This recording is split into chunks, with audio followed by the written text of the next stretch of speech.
เหมือนฝนอันชื่นใจจากฟากฟ้าสุราไหลสู่แดนดินเนี่ยบรรดาท่านผู้ฟังทั้งหลายอย่างที่ท่านทั้งหลายได้บรรดาท่านผู้ฟังทั้งหลายนี่อย่างที่วัดอินทารามอำเภออัมพวาจังหวัดสมุทรสงครามหลวงพ่อแดงนันทิโยมีบางคนกลัวผลข้างเคียงหลวงพ่อดร.แดงเจ้าอาวาสรองเจ้าคณะอำเภออัมพวานี่เป็นเจ้าอาวาสรู้แก้วมากำกับด้วยตัวเองไม่เกี่ยวกับเลยนี่หลวงพ่อบางคนเลยต้องหาวิธีสร้างกำลังใจเนี่ยนี่คือผสมนักพัฒนาการชุดนักรบมาฉีดวัคซีนพอดีมีชุดอยู่ที่บ้านก็เลยเอามาใส่ขอสร้างกำลังใจตัวเองนิดนึงบ้างก็ห้อยพระเครื่องมาเต็มคอจนพี่พยาบาลต้องขอร้องให้ถอดพระเครื่องออกก่อนกลัวเข็มแทงไม่เข้าใส่พระนักเป็นพระหลอดคนหลอดหมอนบอกกล้าฉีดบอกว่ากลัวแดงมาเข้าก็ใส่พระนักขอให้ถอดพระอย่างก่อนเธอบอกว่าแต่งสวยแล้วทำให้นี่ก็สาวไทยแต่งตัวชุดไทยเสียสร้างความมั่นใจอยากสวยสร้างความมั่นใจกับตัวเองค่ะอยากสวยสร้างความมั่นใจกับตัวเองค่ะฟังเสียงด้วยบรรดาท่านผู้ฟังทั้งหลายดีให้ดีห้องนะจากนั้นเนี่ยบรรดาท่านผู้ฟังทั้งหลายนะอย่างที่เอาท่านทั้งหลายที่จะในฐานะที่เป็นเจ้าพุทธเนี่ยนะเพราะว่าปลายเดือนนี้ก็จะเป็นเทศกาลเข้าพรรษานะคือวันที่24นะเป็นอันสาหปูจาวันที่25กรกฎาคมนี้ก็จะเป็นวันเข้าพรรษาฉะนั้นการที่เจ้าพุทธของเฮานี่ก็จะถือโอกาสนะหลังจากที่เนี่ยให้ทั้งสวนแล้วก็จะเป็นการเข้าวัดเข้าวานะบางคนก็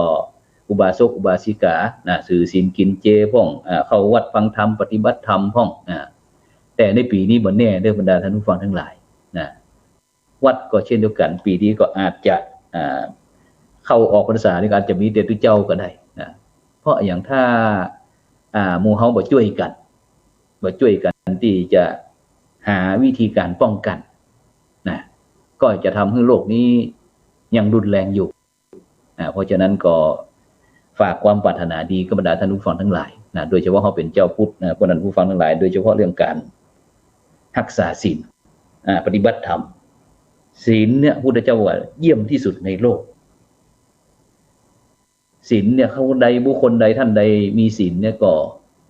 จะบ่ใครเป็นโรค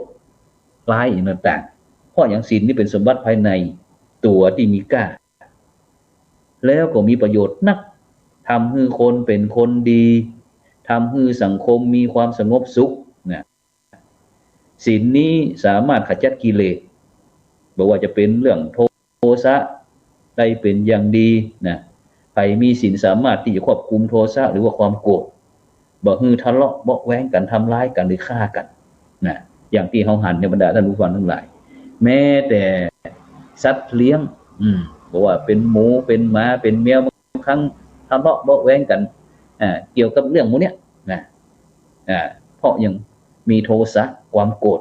นะศีลนี่สามารถกิเลสก็คือโลภะได้เป็นอย่างดีใครมีศีลสามารถ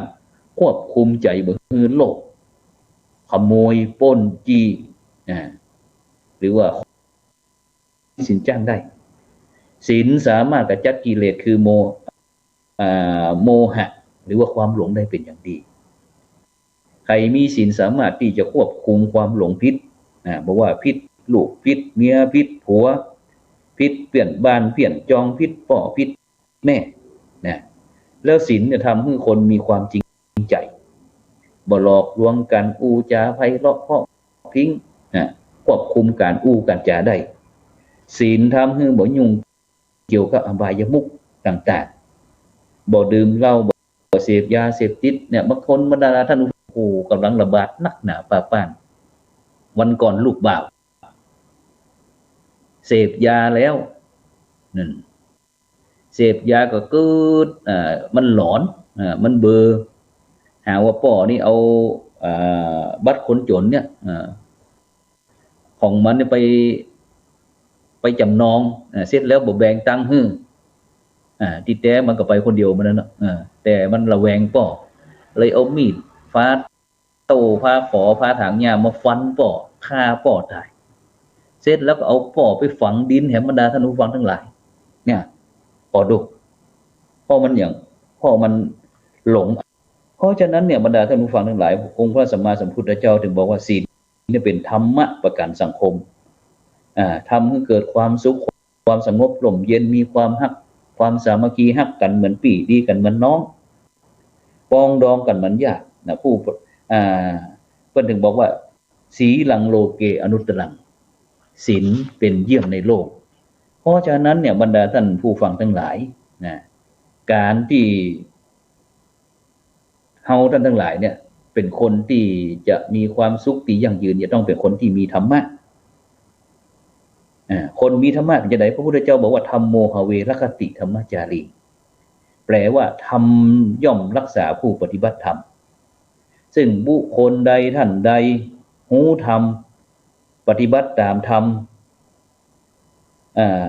ก็คือคนที่มีศีลมีความเป็นปกติบ่เบียดเบียนบ่ทำร้ายบ่ด่าบ่ว่าบ่กล่าวตั้งวาจาตั้งใจบ่ทำลายตัวเองบ่ดื่มเหล้าเมายาเสพติดบ่อาฆาตพยาบาทบ่อิจฉาริษยา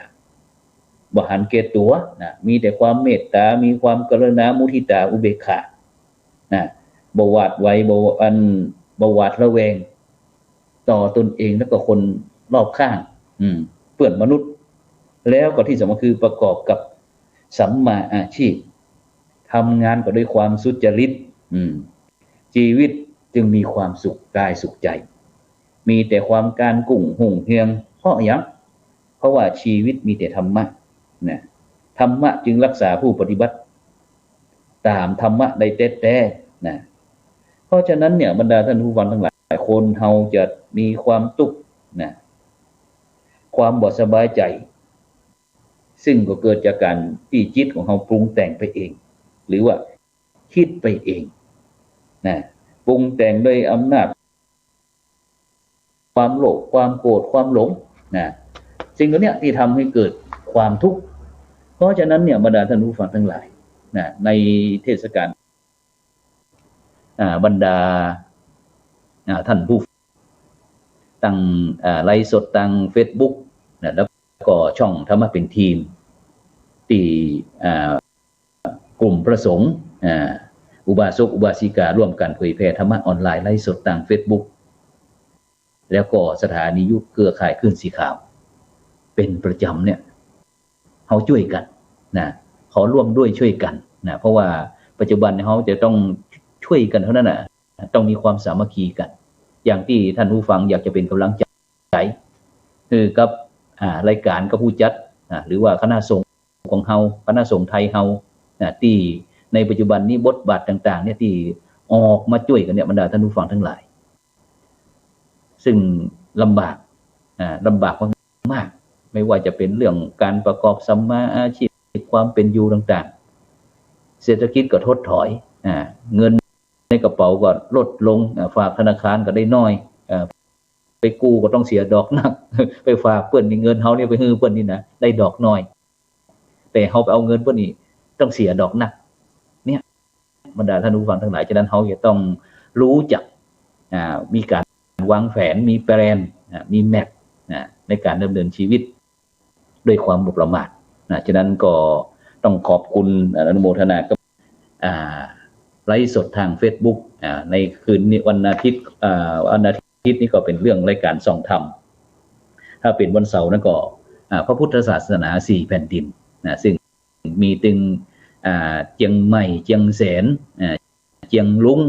เจียงตุงเจียงทองที่ภาษาเมืองนี่ธรรมดาท่านผู้ฟังทั้งหลายมีตึงพี่น้องไต้ขืนไต้ใหญ่พี่น้องลาวเขมรพี่น้องเวียงเจียงลุงหรือว่า12ปันนาในปัจจุบันนี้อยู่เขตปกครองจีนนั่นนะสมัยก่อนนี่ก็เป็นที่อยู่คนไทยเขาทั้งล้านนางเขานี่แหละฉะนั้นก็ได้นำวิถีชีวิตต่างๆมาจากันแต่คืนนี้ปิดบ่ลงแต่คืนนี้ฉะนั้นก็ขอต่อแถมเรื่องเกี่ยวกับเรื่องเชียงตุงวันเสาร์หน้านี่นะติดตามรับฟังได้แน่นอนแล้วก็วันศุกร์นั้นก็จะเป็นเรื่องการน เอาพระสงฆ์นักพัฒนา